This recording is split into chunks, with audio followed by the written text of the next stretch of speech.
I thought this might happen on last day after lunch too. So appreciate the people that are in the room here and whoever's online out there. My name is Christy Crabtree. I am the Program Technology Innovations Lead at International Rescue Committee.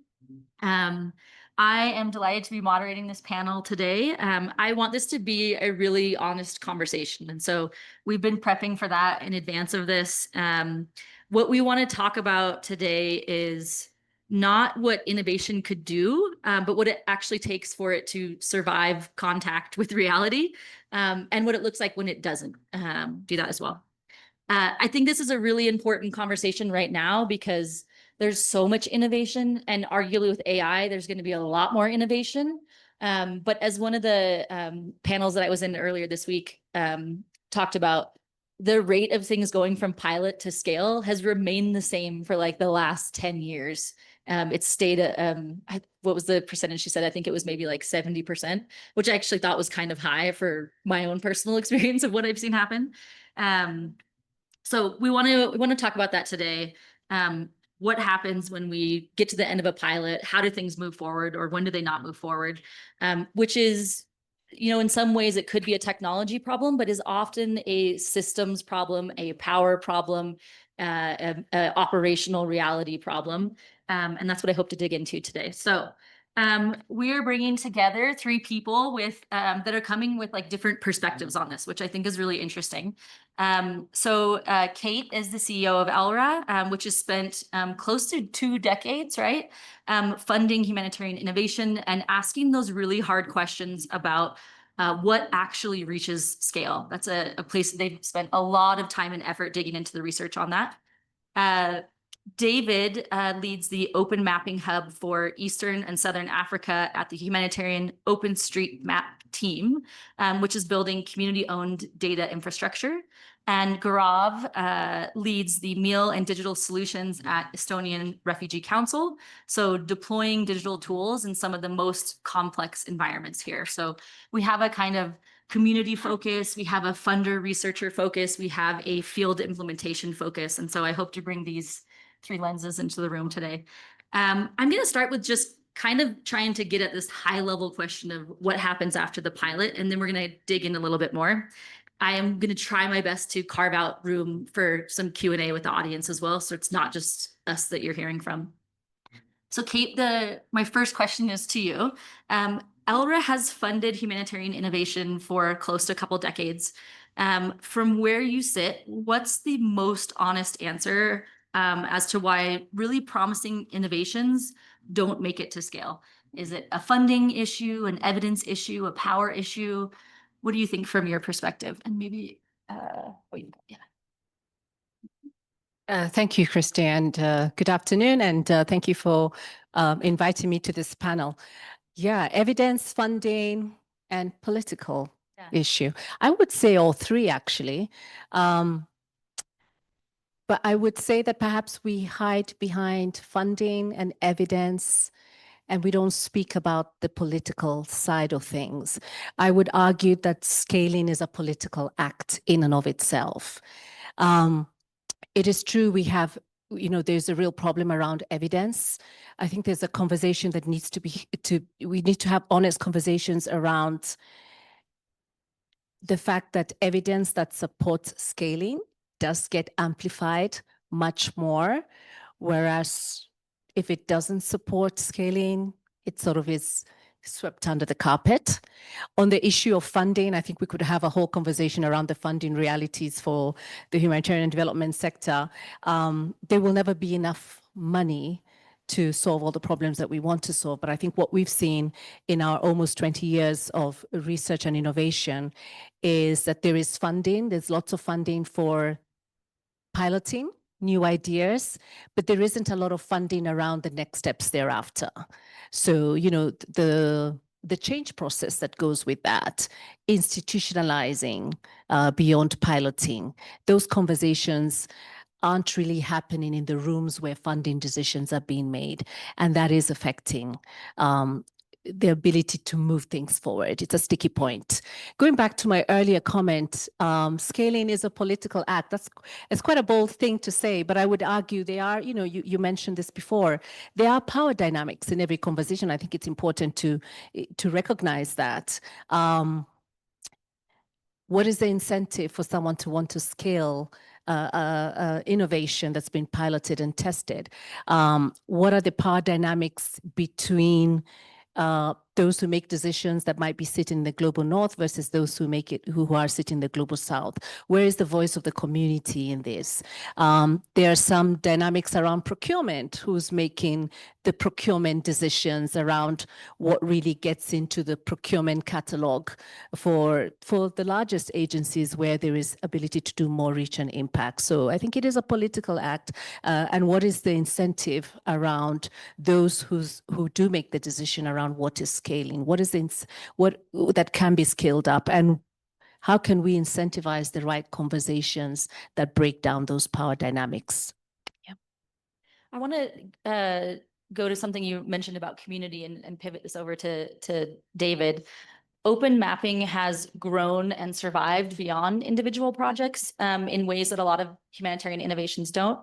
I'm wondering from your perspective, what's made that different? And is the community element some part of that?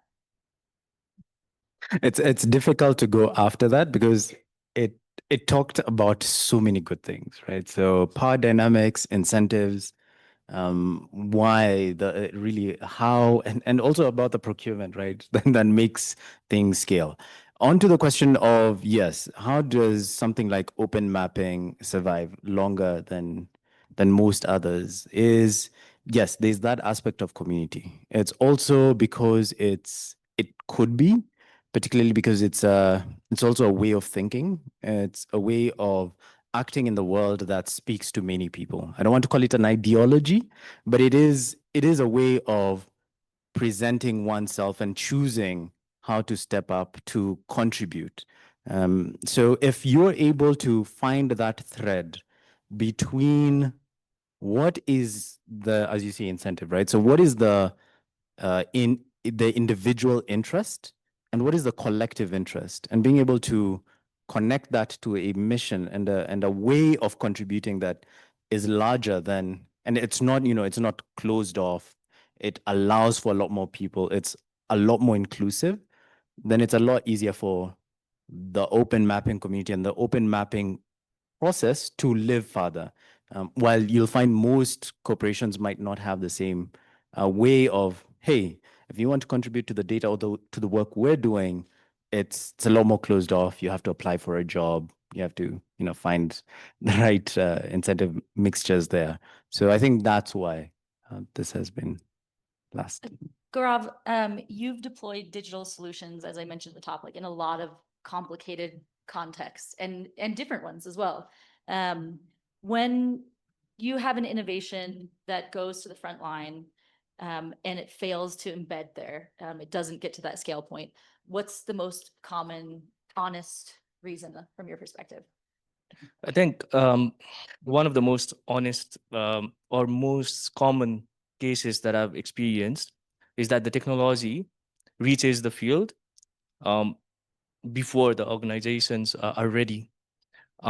What that means is mostly off-the-shelf solutions, which might be designed identifying the requirements at the beginning, but before the crisis happens. So with the crisis, when the crisis hits, everything changes, the whole narrative changes. So what we usually see is parallel systems and processes done by the communities as well as done by staffs at the field offices alongside the system. So the system just becomes additional step in the regular process. Like, for example, staff could continuously be using Excel trackers on top of the digital solutions that we would be deploying. Now, it also fails when we look at these deployments or these pilots as a project versus actually trying to change the day-to-day of the field teams as well as the communities day-to-day.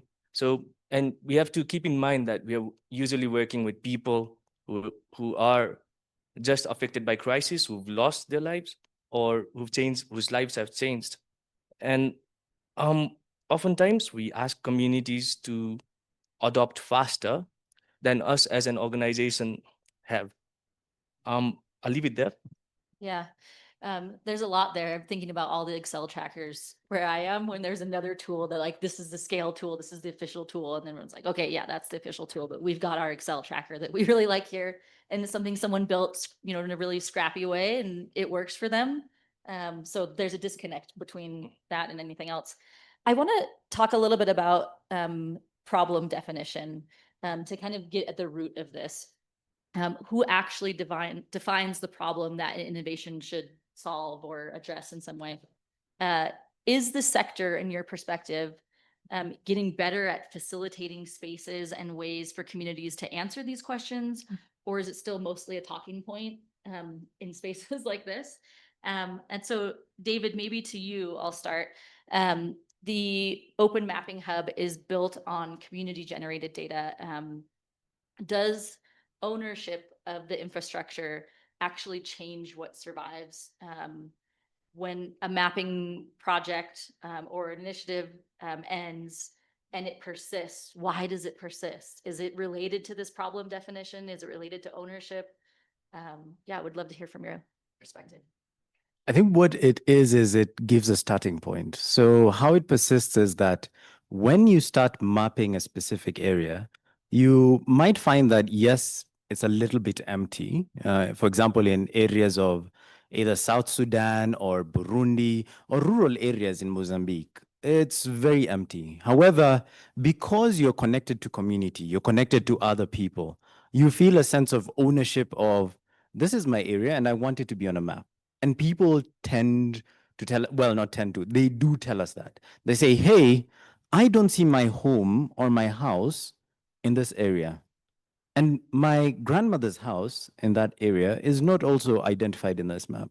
So meaning that there's no way of a government official or somebody who's in power to actually give services to this area. So in that sense of community and seeing how personal it is, then makes you want to contribute and to continue to sort of build out the database. So you don't start from somewhere from scratch. You're not expected to start with having a map server.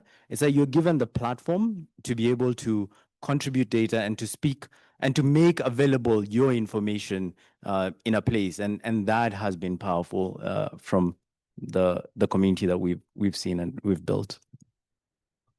Maybe Gaurav, the next one to you.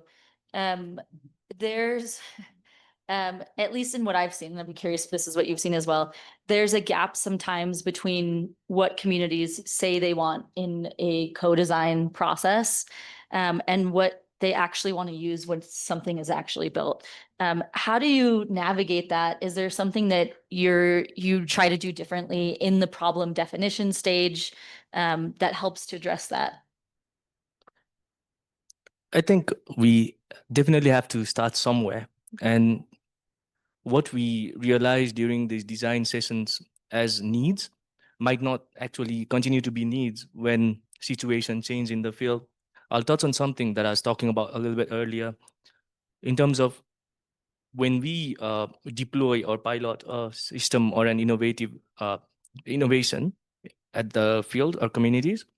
What happens is when the situation changes, we have to continuously monitor in terms of the behavior of how it's being used. And it starts with our field teams or within the organization. If there are any alternative processes being used, that's also feedback. If some households are dropping off some of the in between the process of using the product or using the digital solution, that's also feedback, right? So like for example, if any of these are already existing and we are not actualizing it, then that's also something that we might be missing out on, because not necessarily we have all the answers during the design session, because most of the time design sessions are within limited people and with very biased or limited perspectives. So I think there are a lot of factors that comes into play, but again, digital doesn't have to be a whole. We can't always burden our organizational digital ambitions on the communities that's just affected by crisis. Um, Sometimes we also need to, when we are designing these products, we also need to look at the alternatives in terms of what those alternatives are. How can we be more inclusive to the communities that might not fit in that user journey during our design sessions? I think you mentioned something there, and if I can just do a quick follow-up on that.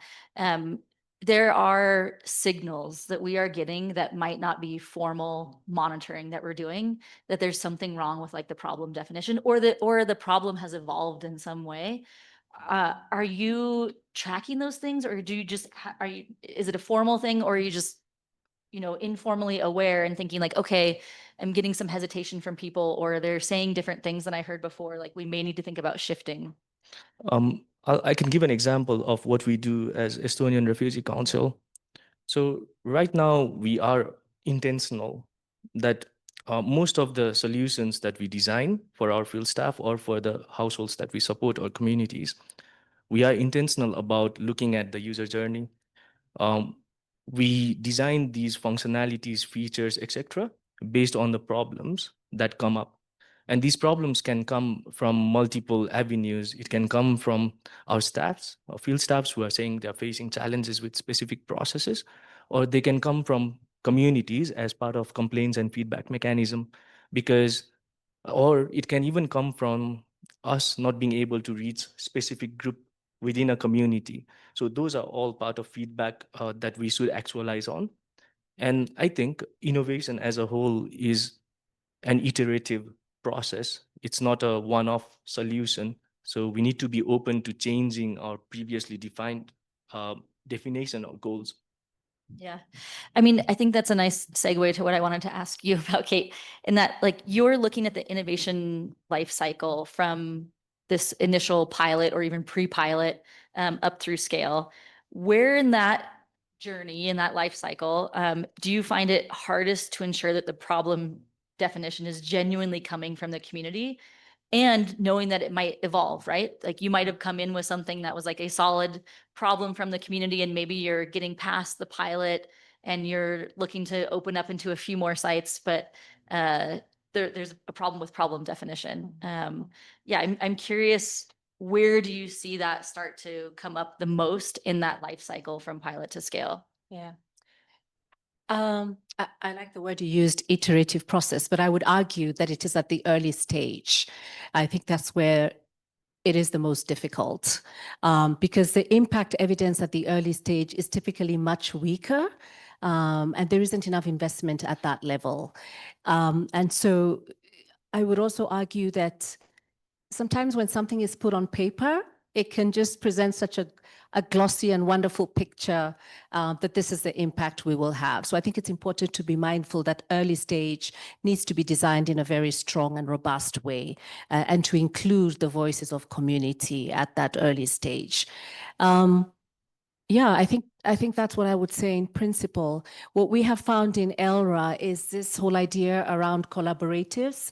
So we have health and climate collaboratives where we have different actors, and communities are at the central of those collaboratives. So they're there from the initial design, and they help us through the iterative process. And we make sure we have researchers not just from the global north, but also from the global south, and that community voices do come through. So I think it's important to really think at that early stage, because that tends to be the most problematic.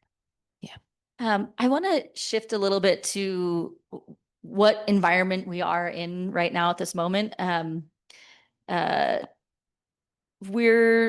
are a couple of forces that are kind of colliding right now. There's a funding crisis of, a lot of people in this room, I know at least myself, we've lost colleagues, we've lost programs, maybe programs that would have stuck around and maybe would have scaled because of this funding crisis. At the same time that this is happening and we're being asked to do more with less, AI is also entering the room. So I'm just curious from you all if you think these two things colliding is going to change our approach to innovation, or what happens as it goes from pilot, hopefully towards scaling. Do you think this is going to be a kind of structural or significant change, or is this just another example of a change that we've seen in the past with new technology that comes on board? Do you think this is going to be more of a kind of rupture to the way that we've worked and thought about innovation? Maybe I'll start with Kate. Put you on the spot with that. I've been in so many events where we've talked about the cuts and this whole conversation around reset and renewal and what does that mean. The whole issue of AI is something that I think provides opportunity, but I think as a sector, we need to really have the conversation around do the cuts move us towards austerity, or do the cuts move us to prioritization of what works? And this is where I feel that, evidence and research provide such powerful data that in a system where there is funding cuts, that we could actually be so intentional about using evidence on what we're doing with communities and those that we seek to serve. So that's one point. I think the AI provides an opportunity, whether we've quite cracked it. I think that's a conversation, and this is why we have events like this. The issue of access and data collection, I don't think that's a conversation now.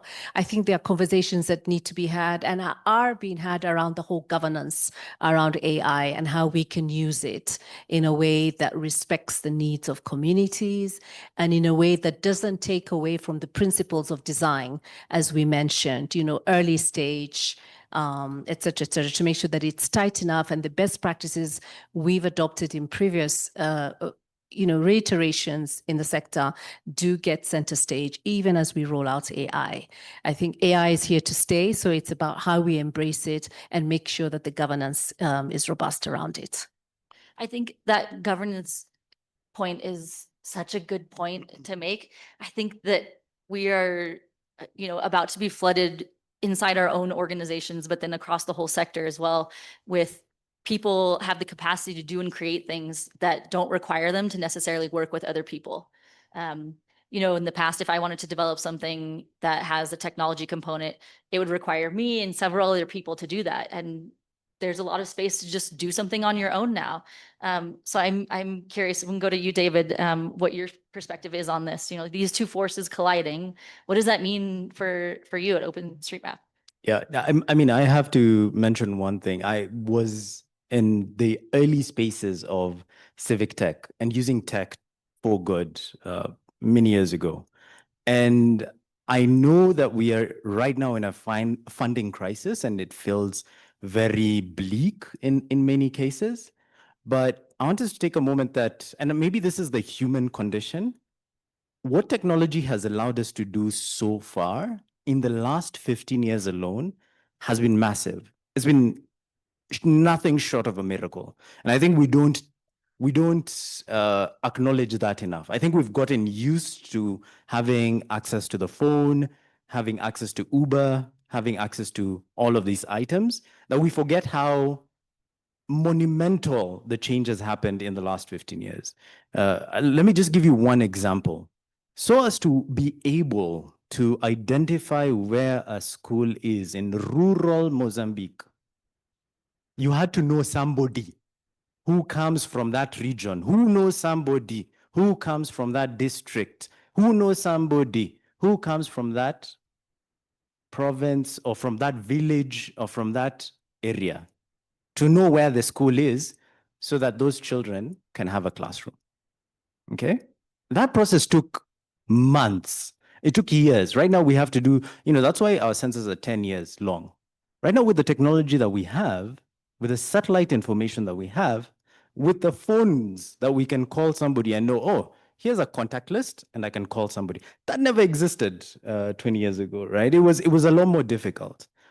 And we are coming from that to where we are right now.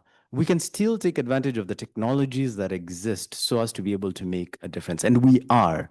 The people in this room are doing that. We must not forget that is happening. Now with artificial intelligence, yes, it accelerates this. It has the opportunity. And it has the opportunity, yes, to also bring many problems as well. However, let's not forget that the people in this room are the ones who have that opportunity to either be afraid of it, or take charge of that responsibility and make it work for the people who are most vulnerable. And we have that. So I'm just going to say, yes, we're in a bleak situation, but let's not forget where we came from. Like, we've made a lot of progress and we can make a lot more progress. So let's take that opportunity, as as my panelists have said, and go forward. Gaurav, what do you think about that? I think we are at a very interesting position right now as an industry with funding crisis, as well as AI coming in to make us more efficient in a way. But I think it's also enabling a lot of opportunities for us organization to collaborate, be it around interoperability, shared infrastructure, shared technologies, shared knowledge bases with lesser amount of people and lesser resources. And with AI, it's just gonna accelerate things. But I think something important behind all of this is there are also broken systems and broken workflows that we need to fix, because using AI on top of a broken system is basically a broken AI enabled system, right? It's gonna accelerate anything that's good or anything that's bad. But now with the funding crisis, we do have an opportunity, and I do see a lot of organizations actually enabling or discussing around interoperability. And for me personally, I think interoperability is going to be the next big thing, because that's where different organizations with different expertise, with different set of tools and different knowledge bases are coming together and sharing data with each other. I like this optimistic take. I think I kind of waffle between both sides of things, depending on the day or the minute that somebody asked me about that. We're talking about scale in terms of this being like an absolute good. But I want to just dig into this a little bit. What would genuine success actually look like for humanitarian innovation? Not an award, not a donor report, not a communications thing on their website, but in like the plainest, simplest terms, what would you look at? You'd look at something and say like, you know what? We nailed that. Like, that's what we want from this. This is what we mean by success when we're moving beyond just innovation towards scale, or if it's not scale, something else. Yeah. I think success would actually look boring. Meaning, that's success would be when people stop talking about technology, and it would naturally be part of the process, right? It would just be by default part of an operations. For communities, it would just be natural because it would be a replication of what they were already doing without any burden that they have to carry. But then as well, I think success would basically be something that would be embedded, coming to the first discussion, which would naturally be embedded into the regular organizational processes. And I think that's where success, that's how success would look like for an innovative. I love that. I love it. David, what do you think? Yeah, I'm going to have to steal what the success looks like from both panelists. Is one, do we have the right measures in place of the kinds of things that we want to see, the kinds of impact? And are we taking the right actions to act on the measures as we're measuring? And how often are we revising what we're doing and how we're doing things? So I think success is more systems thinking. It's more, how are we creating that flywheel to then improve as we go along? Thank you. That's an interesting one. I don't think there's one right answer. In the morning, we were having the conversation, who's in the room? And I remember there was a question, what innovation have you been part of that has stood the test of time, even after the project cycle has ended? And I think some of the answers there were really quite powerful. So I did resonate with that a lot, that you can look back. I mean, one lady, I'm Kenyan, based in the UK, but I'm Kenyan. And one of the ladies, which was very powerful for me as a Kenyan, she talked about the IBC, which is our electoral system. She was there from the beginning and it has stood the test of time. I think that was really powerful, and a few other examples. I would do an add-on to that definition. I would say that an innovation is something that's been adapted, it's been changed, localized, and I would argue it's unrecognizable, just to be a bit disruptive. Because when communities own their innovation, they make it their own. So earlier on, we talked about early stage involvement of community in the design and the iterative process that you mentioned. If an innovation is truly owned, then it's adapted for that community. It is not a cut and paste in every community. And you coming back 5 years later should be almost unrecognizable. I would want to imagine the Kenyan lady who talked about IEBC when it was initially designed, that we've gone through an iterative process to make sure that IEBC is really serving the electoral system 5-10 years later. So it should be almost, okay, maybe that's a scary thing to say, unrecognizable to her. I would like to see an innovation that when it's taken on, for example, in Tigray, that the Tigrayans have made it their own because they understand their problems and they know how to situate the innovation. But it shouldn't be the same innovation cut and paste in DRC. So I shouldn't perhaps be able to recognize it 100%. I love all of those answers, and they're not what I expected to hear at all. I love the boring, the unrecognizable, and something that's still evolving and still part of the community, and the community has a say and a voice and control and ownership over it. I have one last question from me, and then I want to go out to this audience here. We prepared everyone here, so this isn't like a gotcha question for everyone on the panel, but I want to just create this space because this is something that I would want to hear if I was in the audience. I'm going to ask you all, and maybe I'll start with David.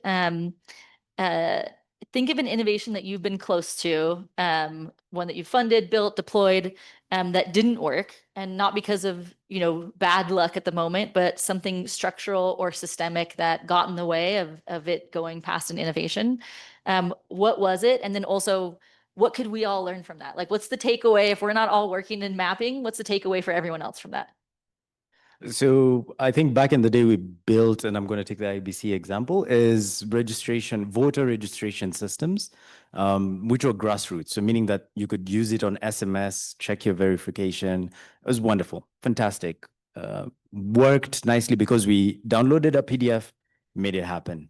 And now into scale, as she mentioned, is that we then hit supplier bottlenecks because we went to IEBC, the Electoral Boundaries Commission here in Kenya, and we told them, hey, here's a cool innovation. People are using it. About 1 million or so people have used it.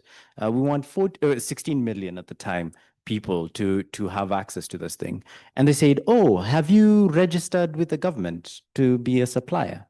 We're like, no, we haven't. We're just like a ragtag group of people who just want to contribute. Like, oh, okay, so you need to do that first. Number two, who is the big partner you're using? Are you using Oracle or Microsoft? We're like, oh no, this can run on anything. Oh, we have Oracle servers. Does it work with that? Like, yeah. So it was kind of like those questions were very interesting. And then we go to Malawi and they're like, yes, let's do it. And why did it fail? Because the mobile networks couldn't support that amount of traffic. It was the weirdest thing. So it's like all these kinds of structural systems issues that really, I think, had the project hit some roadblocks that we didn't expect. So the need was there, everything was there, but you throw it into where it's supposed to work, and yeah, it's just not connecting. That integration layer was not integrating from the supplier side. It's not just AI, it's not just like the tech side, it's like the supply chain, the verification, the sort of validation, people. It was very interesting. Yeah. Like, how does it fit into the ecosystem beyond maybe where it was originated? Kate, do you want to take it from there? Yeah, not to get too scientific. And this is something my team shared with me yesterday. We've been involved in helping governments think about point of care Ebola diagnostic tool. And we piloted this in one country and it stalled at the point of scaling. It succeeded as a proof of concept because it was able to identify Ebola in patients. But in terms of scaling up across the, the affected communities, that wasn't successful. I think the underlying issue was around the partnership. So we had researchers, we had, community leaders, we had government representative, and we also had a commercial partner. And at the point of scaling, it became clear that the lead partner wasn't as conversant around working in humanitarian and crisis settings. They all came at it from very different objectives. And one of the feedback we got from the commercial partner is that it was important to think about a regulatory framework for that point of care testing for a country that was repeatedly having Ebola crisis. So again, the role of government and what voice do they have in the room and uptake. So by the time the project period was ending, this kind of information was coming through when the piloting phase had ended. And it goes back to my earlier conversation that it's so easy to test new innovative ideas and the proof of concept can be there. But if it's only tied to a specific project cycle, that sort of iterative feedback that comes through sometimes doesn't have funding to support scale up. Yeah, so.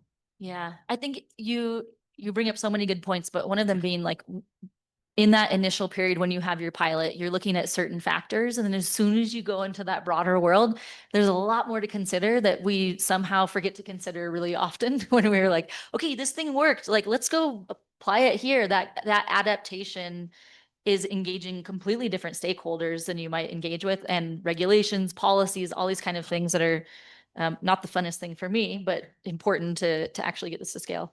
Gaurav, to you.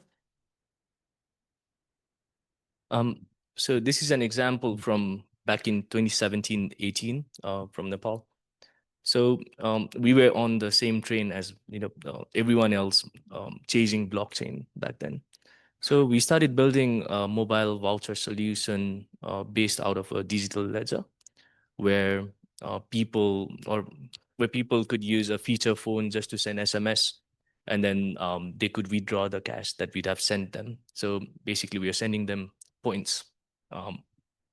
But then we had done a very nice research evaluation, and then we had done the market study. We had identified that, okay, each household has at least one mobile phone, so which they could use to redeem. But fast forward to pilot, we realized that most of those mobile phones were owned by the children or youths who would then be abroad to work, right? So there was a failure in terms of what we had identified versus by the time we had developed the solution with about $3,000 in funding, was then not enough for us to pilot it, because now what that meant for us to even pilot it was to buy new feature phones, buy SIM cards, give it to the households that we were supporting, and then as well handhold them into sending those SMS, because they didn't know how to send that complex code to request or withdraw the money with the microfinances that existed in the field. It was a total disaster when we were piloting, but we learned, we evolved, and then the technology evolved, so it was more user friendly and seamless. What was your one takeaway in terms of like what the sector should take away from that moment? I think there were a couple of challenges that I now realize. Was first the funding. $3,000 for a project that size, where most of the developers were volunteering, was not sustainable in the first place, because then how long can we keep someone who's donating their time, right? Second is proper field study. We had to actually do consensus and sensitization with the communities that we are willing to support. So we actually are catering to the already existing process that exists in those communities in terms of how do people usually go and transact with microfinances or banks. It's just replicating that maybe in a more efficient manner, but not challenging that and introducing something more than they already are used to. Third, I think with the technology and the community, I think there needs to be some partnerships as well in terms of some ownership established within those communities. So there are some community focal points or volunteers who are actually guiding and handholding people who are otherwise excluded from these kind of projects and programs, or um, digitally weaker. So there are those handholding done by the community members themselves. So inclusivity in that sense.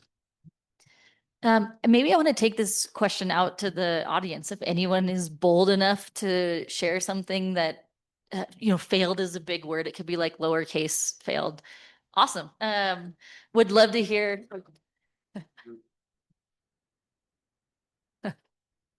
Yeah. So I'm Jesus Melendez. I became a humanitarian 10 years ago. I used to work for France Telecom Orange. Nice to meet you. We talked a few years ago.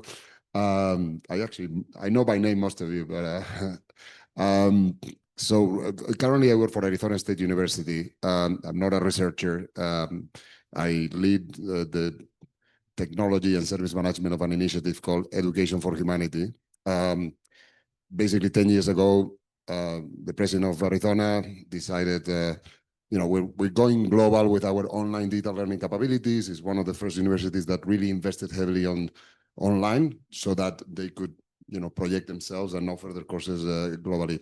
But he said there are a lot of people that cannot afford our courses. And so we created Education for Humanity to serve refugees. As you know, there's a huge gap in higher education among refugees. It drops considerably from primary to secondary to higher education is around 7%. It's been going on for the last 11 years. The last 2 years, we innovated the model. The model was online using Moodle as a LMS, so nothing innovative there, but we recognized in many places where we wanted to offer the services to partners, there was no internet, and there was no electricity. So our model is currently known as SunSpot, Sun for the sun in Arizona, and Spot is solar powered offline teaching. The offline component is the innovation. It's an online, offline. The innovation is in the model, not in the technology. The technology for offline digital learning is a Raspberry Pi, is a fancy Raspberry Pi, but we do have the ability to synchronize and remotely troubleshoot and remotely provision wherever these devices are hosted and are being used. But I'll go to the question itself. For 11 years, this has been offered as a freemium model. I wouldn't even call it a freemium. People are familiar with freemium. Software as a service, the basic option is free, but it's not the full option, right? In this case, it's really not freemium in the sense that we offer everything. I mean, everything that comes with the technology, all the services that support the technology, the hosting of thousands of refugees. However, it cannot go free forever, right? I mean, we have targets of reaching 70,000 refugees. That's a lot of data to host. There's a lot of, so we are working on a sustainability plan. The problem is and this is the big difference between us and private sector, right? Our model is a B2B to C, business to business to consumer or participant in this case, which I think is the majority of the humanitarian innovations are like that, right? Because you cannot expect the communities that we work with to be consumers just like consumers are of Safaricom, right? I mean, they are not the ones that are going to be paying for these innovations. Unfortunately, I mean, ideally you get to a model where that's the case, where there is enough value in what you're offering and that person has the capability to pay you back. But unfortunately, at least in our innovation, that's not going to happen. We depend on partners that are implementing programs to have the ability to pay for the service. We're not interested in talking to donors ourselves.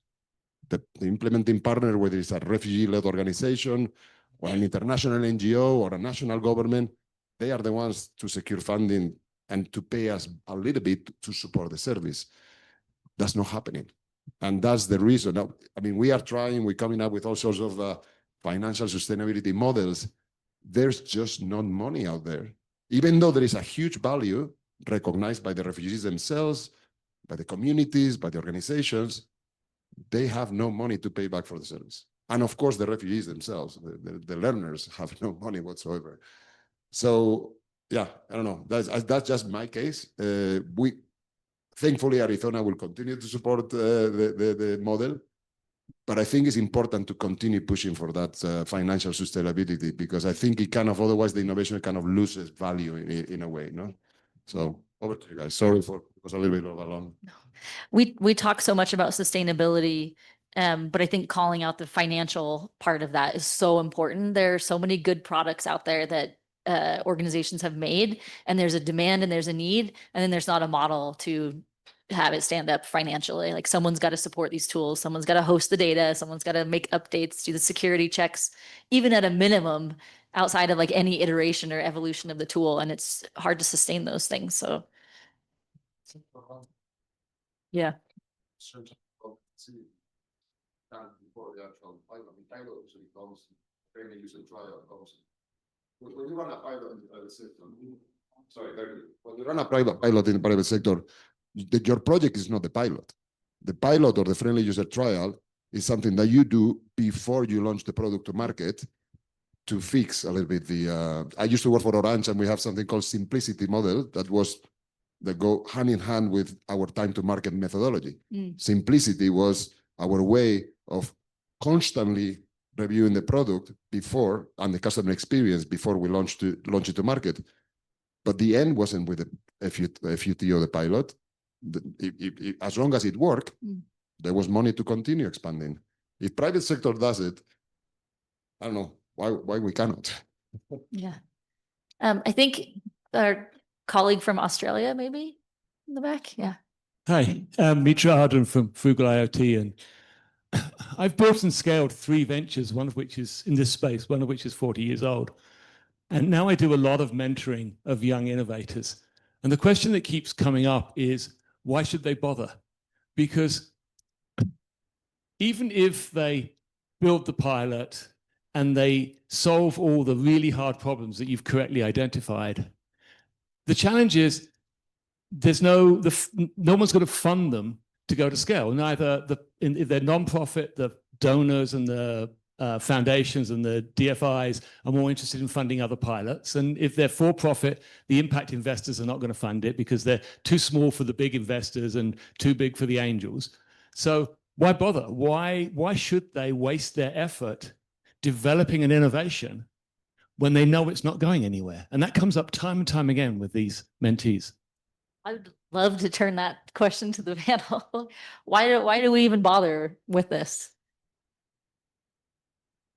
Since I have the mic, I think I'm caught. But I think, isn't it? I think that's not the right question, is it? The right question is, what are we trying to change?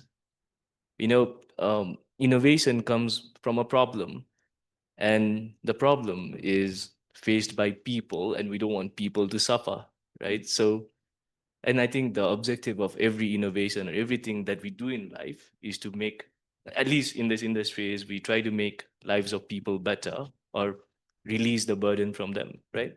But yeah, you're right.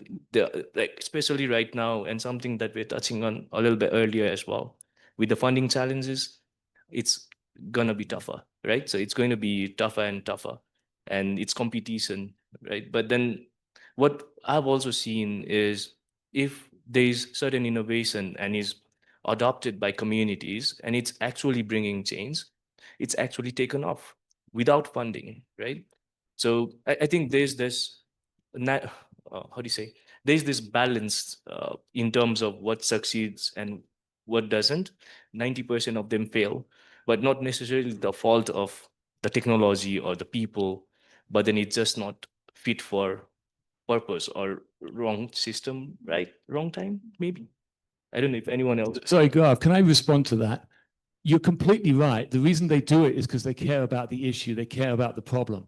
I'm asking, why would they bother? And they ask, why should they bother? Because even if they solve that problem, even if they come up with something that's fit for purpose, they're not going to get the money that gets them to the point where the community itself is supporting it. And that's the challenge that happens. I could name dozens of really good innovations which are still valid, still viable, that didn't fail because they failed to localize or they failed to adapt to the circumstances. They failed because the donors are too, so I was about to use a bad word there, short-sighted. Want to try? Kate, our funder here. Who actually does a lot of this funding of like moving things from innovation to Putting your scale, but thoughts together while I respond. Do I try? Okay. No, thank you. Where to begin? I wouldn't necessarily say that ELRA has cracked the scaling of innovations, but we have done a paper on why innovations don't scale. So happy to share that with you. But just stepping back, I think a lot of the things we discussed here as a panel remain true. You know, one of your questions was around the funding realities versus AI. I think the funding realities now are going to force some serious conversations around pilots that are not working, that will be cancelled, conversations around, yeah, that as a beginner, I mean, there's so many conversations that we could be having. There are a lot of innovations out there, and I think what we're seeing is fragmentation in the system. We are trying to get a hand on where all those innovations are. I don't think there's any one organization that can do a whole list of where the innovations are, but we are starting to do that. We're building a catalog of innovations, and we're asking people to join us in this journey of cataloging where these innovations are. I think the most important thing, you know, in my previous life, I worked for large-scale organizations, Care, Plan International, and I feel very, very privileged to work with ELRA now because I see that innovation and evidence and research is so critical to bridging practice, and that it's so important we put the innovations front and center in front of delivery organizations so that they can see the evidence of what works. But there is a plethora out there, and we need to find a way to really test and agree as a sector what's the framework for testing what is truly an innovation. In ELRA, we do this, we started doing this through what we call a value for money framework. Again, I'd be happy to share that. I don't think it's a magic bullet, but it gives criteria on why an innovation should get the attention of a donor. So it's a starter for 10, but I think the fragmentation in our community is real. And I totally resonate with what the gentleman is saying. It can be a very frustrating process, and we need to really think about partnerships at scale, sharing information, cataloging what works, but being intentional about revisiting. Because innovation today, cash transfer was an innovation 10, 15 years ago, and now it's the norm. I think it's about sharing and not being, how do we say, territorial, closed off, building partnerships, collaborative learnings, and open systems that allow people to see, I'm struggling with this problem, to your earlier point, what's the problem? And then saying, I don't need to always innovate. I can see so-and-so has tested that and it's worked. There's evidence that it works. How can I take that on? So more sharing, more collaboration, more partnership, value for money, framework for assessing innovations, and having honest conversations with those who procure. So I'm going to respond to the gentleman and why would you do that? I'm going to make one case, the case for hope, the case for actual, like, it will get better. And we must strive through this period to get onto the other side of this challenge. It will be difficult. I've gone through that difficulty of not being too small to fund and to being and other companies being too big and all of that. But all of that was the journey that prepared me to be in the spaces, to know what I need to do to make a way for somebody else who's coming after me. So why do it? Why should they do it? Because there's somebody else who's coming in after them who needs to learn from them. And so I'm going to make the case for hope that yes, it is going to be a struggle. Yes, it's going to be difficult, but don't give up. Find your why. Find why are you doing this? Just the same way he said, what is the question that we are asking here? Do you want to get funding or do you want to make a difference? And if you want to make a difference, keep at it. It will come to pass. The darkness will come to pass. And so I'm going to make the case for hope. I hope that your mentees will have that same hope that you can deliver to them. And yeah, I wish them the best. Thank you. I want to open up to more questions. Oh, people are locked and loaded. Okay. I saw up here first. Oh. Very quickly, it's not a question, it's a reflection, but also like an invite for collaboration, like for everybody, because I think that it's very needed. I fully agree that we work completely on fragmentation, and a conference after conference we highlight this, but we don't change. I mean, and it's not we as international organizations or CBOs, etc., but like the sector, like as a whole. What I wanted to mention is that one thing, so I am Maria, I'm the Director of Innovation, Evidence and Scale at SOS Children Villages. We are very new, like starting talking about how to move like from innovations to scale because of the nature of this organization. Something that we have developed, it's like a process where we want to move exactly from pilots to a scale and then big funding and system change, which is like the last milestone, let's say. But one thing that you, Kate, you mentioned before, and I think that it's an invitation for collaboration, is that the first step that we have before talking about how to move the pilot to scale is the identification of three things. First one is what's the need that we want to solve. Second one is sad, but is the reality also is where is the money available to solve which needs? Because needs, there are millions, thousands, hundreds of millions. But where is the money right now available to solve which needs? And then we can go together to that. And then the third one, and with this I stop, is the mapping. So there are many, many innovations out there, all around the world, and we are not aware on who is doing what. Not even in our own federation. We are in 134 countries. I hear every day one office saying to the other, I did not know you were doing this, even in global organizations. So if we were capable, but for real, to create like a global mapping, starting with innovations in something small, like innovation in humanitarian for whatever, food distribution, whatever topic, and from there scale it up.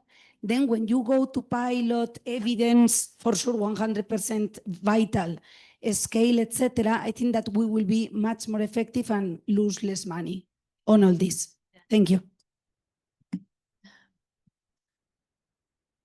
Just a very quick one, conscious of time would be, and I mean, just to answer, I mean, and also contribute to the discussion would be on measuring beyond the initial results. A very quick example is you have a very good innovation, for example, on community mapping. How do you communicate the results? Do you communicate it is 1,000 schools that have been destroyed, and that is the result you're giving your donors that you are able to map 1,000 schools? Or do you go beyond and incorporate it into your design that, you know, we identified 1,000 schools that were damaged, 500 were rebuilt, and now we have 10,000 children going back to school. So how do you incorporate from the design mechanisms that are going to allow you to sort of monitor the actual impact? As you said before, whenever you're designing these innovations, it's for a reason. So to find a way to measure the reason that, and not just the programmatic things like, you know, we did it in 5,000 districts and all that. So how do you actually, from the very design, incorporate ways that you can measure the impact and communicate in an impactful way? Over. That's so massively important. I feel like we always wait until the very end to think about how we're going to communicate any of this out. And by then everyone's exhausted. Yeah, go ahead. Oh. Scott. Thank you. So my question's going back to the shrinking funding space. So we work with the we're Social Innovation Lab right now, currently focusing on Myanmar. And we also run hackathons and all the accelerator programs for displaced youth. And we are currently trying to collaborate with partners in Sudan and Zimbabwe in order to expand our work, and also trying to get the funding opportunities to collaborate together. So Kate, from the donor perspective or INGO's perspective, you mentioned about collaborative environments. So from your end, how are you seeing those organizations catalyzing a space for more of a collaborations among the grassroots organization cross countries or cross continents even? So, thank you. Before you start that one, I just want to, I'm getting like the cane, like that we got to get out of here. So if anybody wants to leave, I think it's a coffee break after this. Go ahead and feel free to go. You're not like stuck in this room, but. Could you reframe the question? Yeah, can you give one more over on the questions about collaborations, like how are we looking at collaboration, Okay. like local partnerships? Yeah. Yeah, I think it's important. It's important to think about partnerships from the onset. I spoke to this earlier, and Maria reaffirmed it as well. We've got to recognize. Well, I would argue, and I think everybody agrees with me, that the funding crisis in itself is forcing. There's a force function there. It's forcing remodeling of how we work. It's getting us to move away from transactional partnerships to real partnerships that are focused on identifying what is that problem we want to fix. If we really move into trust-based relationships, then collaboration becomes an integral part of our DNA and how we move forward. And not to dilute the power of funding, but if we collaborate based on trust relationships, because we see common problems, for example, in the humanitarian sector, then we come together better. And this is why in ELRA, we collaborate in many ways. I've talked about the innovation catalog. We're beginning to attempt with others to catalog the innovations that are out there. And we're cataloging not innovations that have been funded by ELRA, but innovations that really, using the value for money framework, there is evidence that it works. We want to make that information available. So we are working with others to catalog. That's collaboration, trust-based relationship, saying we don't own these innovations. The other way we're collaborating is around, if you were to step back, we have a funding crisis. What are the top 2 humanitarian problems? What are the top 2 problems that the humanitarian sector is facing, for which research should prioritize? Identification of those problems will not come from us. It will come from convening, having honest conversations around where the shoe is pinching and how best we can come together to think about those. Therefore, what is that research question?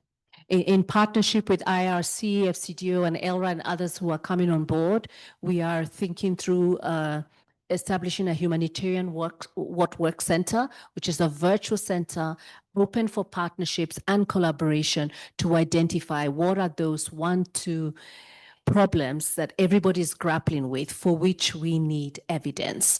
And in a system where funding, there are significant funding challenges, it's actually quite brutal. It is so important that we even agree on what are those 2 problems. So it's not ELRA driven, it's not FCDO driven, it's really listening to the communities we serve and listening to those who are at the point of service, boots on the ground, and what are we hearing that they need evidence to bring, evidence to bubble up.